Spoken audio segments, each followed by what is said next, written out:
అదేందో బూడిదకి ఇంత డిమాండ్ ఉంటుందని ఒకప్పుడు అనుకోవాలా.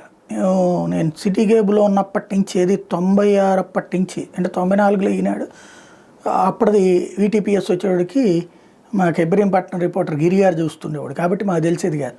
96 అప్పటి నుంచి సిటీ కేబుల్ వచ్చినప్పటి నుంచి వీటీపీఎస్ సంబంధించి కవర్ చేస్తూ వచ్చాం. తర్వాత తేజాలో ఉన్న, టీవీ9లో ఉన్న కవర్ చేస్తూ వచ్చాం. ఆ తర్వాత జెమినీలో ఉన్నప్పుడు అనేక స్టోరీలు, స్పెషల్ స్టోరీస్ కూడా వేసాం. ఏంటంటే బూడిదని తీసుకెళ్లే వాళ్ళు లేక అక్కడ కుప్పలు దెప్పలు అయిపోయి చుట్టుపక్కల వాళ్ళు గొడవ ఇదంతా. అట్లాంటి బూడిద కోసం మన కడప జిల్లాలో కొట్లాడుకుంటాం. చివరికి ఇద్దరు ఆదినారాయణ రెడ్డి వర్సెస్ ఎవరు జేసీ ప్రభాకర్ రెడ్డి అవ్వడం.